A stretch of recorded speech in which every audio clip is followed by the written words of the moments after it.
Look, I understand that people don't like that Kevin Durant left Oklahoma City and went to the Warriors. I get it. Okay, because you have this sense that they won 73 games, and then he goes there. They did. Regular season doesn't mean much. The Warriors were ahead of the curve. The Warriors have a couple of great players. Okay? And I think, and I've told this, and I know that Buke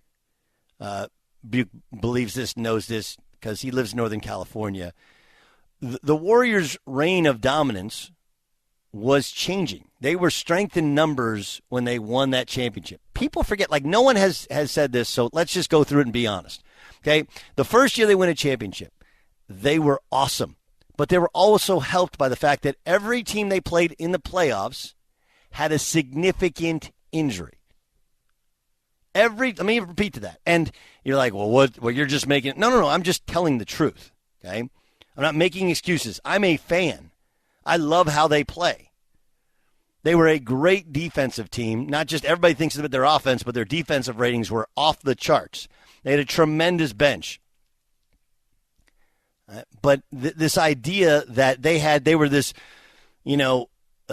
dynasty. They had lost in the Western Conference first round, Mark Jackson's last year. They go to the NBA Finals in 2014-2015. They play the Pelicans in the first round. All right? They play the Pelicans in the first round.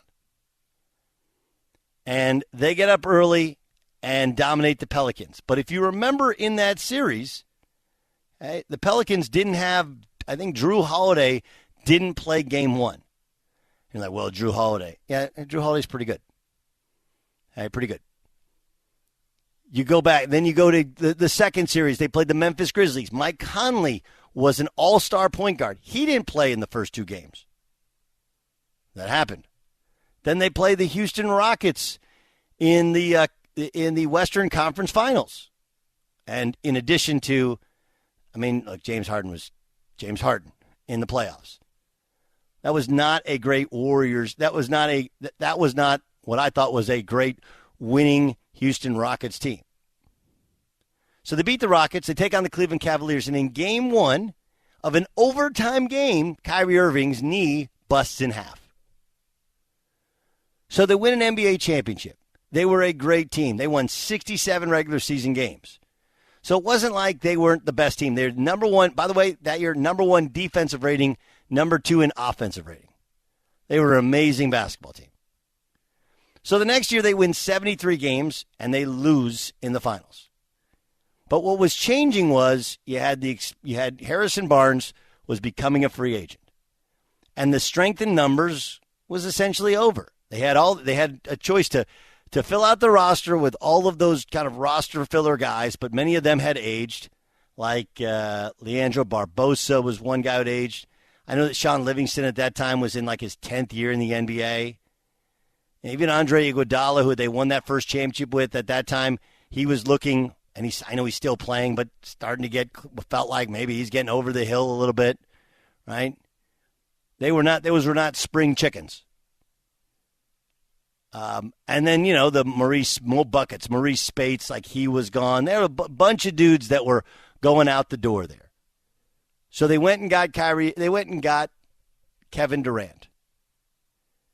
And you're like, wow, that's amazing. And it was. Who was the best player then? It's like, if we're going to sit here and defame Kevin Durant, then what happened in the Olympics last summer? Does anybody remember? In the Olympics, we weren't very good. Damian Lillard was kind of a disaster. Bam Adebayo forgot how to catch a basketball. But they had one guy who was better than everybody else in the world. Do you know what his name was? It's Kevin Durant. This is coming off a series against the Milwaukee Bucks where he was amazing. He didn't have any help. He had 48 in the game 7. So and he's been dominant all season long, with the exception of the fact that he had a knee injury. He missed a couple months. So we're sitting here going like, well, Kevin Durant's on the what are people doing the NBA pecking order? What's the term used for the NBA hierarchy? Like if you just watch the last 3 games, and it's actually really the last 2, but if you want to watch the last 3 games, and if you're going to make a determination on the last 3 games and that somehow Kevin Durant is not an all-time great, well then, I'm sorry, you are as big a prisoner of the moment as any human being. You can't go from the best player in the Olympic team, the best player in the world, a guy who outperformed LeBron James in 2 straight NBA finals. Let me repeat that. Outperformed LeBron James. Go back and watch. Kevin Durant guarded LeBron James, was better than LeBron James. And I believe twice in a row in Game 3, in both series, he came down and ended the series. And then you fast forward to his last year, the last stop when they took on the Toronto Raptors. They're in the NBA Finals against the Toronto Raptors, and they're struggling. And then Kevin Durant comes out, and for one half of basketball, the Golden State Warriors are going to win a championship. And when did that change? When he popped his Achilles. You know why? Because he's the best player. So I just, we do this, we don't make fair arguments. And I get it. We don't like Ben Simmons. I don't love Ben Simmons either, but I respect his talent. And I also respect the fact that it didn't really matter if he was going to play or not going to play. He's not going to save the season. Do I want guys to play? Yeah. But I also know that if your back is screwed up, the back being screwed up is not one of those deals. I always believe this. You ask a doctor and you say, hey, if I play, could I do more damage? Most injuries, nah, it's like your ankle. Dude, your ankle will be fine.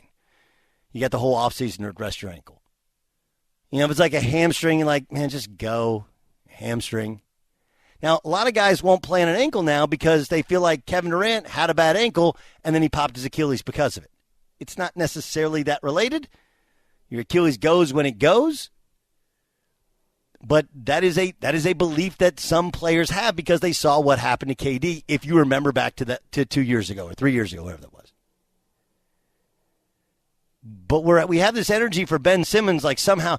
Look, Ben Simmons and the holdout in Philadelphia, if you want to be mad about Ben Simmons, and you're allowed to be mad at Ben Simmons for the fact that while he was refusing to play for the Philadelphia 76ers, he clearly wasn't working on his game and wasn't working on his body. I'm not saying he didn't work on his game or didn't work on his body. I'm saying not to the level, because when he got traded, he should have been up and ready to go in a week. But he wasn't. And then at some point in time, he hurt his back. And you only hurt your back when you're trying to ramp up too fast because you haven't been doing anything. When you're not an old-ass man, you don't just randomly hurt your back when you're working out. You do it because you're trying to get ready and you haven't been staying in peak level shape. That part is embarrassing. That part you put on Ben. That's part of the narrative of Ben, is that he just doesn't work that hard. He's a naturally gifted, great basketball player. And he'll do workouts and you'll see him on Instagram or whatever. But the fact that his shooting hasn't improved, the fact that his conditioning wasn't ready when he got traded, and the fact that he hurt his back when he was trying to condition, I think a lot of that points to the fact that he just wasn't working that hard, period. So that part you can be critical of. Here's what I'm talking about with Kevin Durant. Here's Charles Barkley calling Kevin Durant a bus rider in Golden State. All these bus riders, they don't mean nothing to me. If you ain't driving the bus, don't walk around talking about you a champion. If you riding the bus, I don't want to hear it. Come on, Shaq, tell them. All these guys walk around with these championship rings. Hey, y'all bus riders. But let me tell you something. When you the bus driver and you got all that pressure where you have to play well or you're going to get the blame, that's a different animal. Yeah, I mean, this idea that Kevin Durant is a bus rider is sad. It's overreactionary. It's playing to the crowd, and I don't agree with that from Charles. And I love Charles, and he's the best, and that show is the best sports show on TV. But that's just old dudes talking around like. Dude, Charles switched teams to Phoenix too because he topped out in Philadelphia. And no, he did not go to a team that had won a championship 2 years before, one that won 73 games. But if you can go to a team where you got a role and that role can be emphasized and it's a really, really good team and other guys can space the floor, you do it too. You do it too.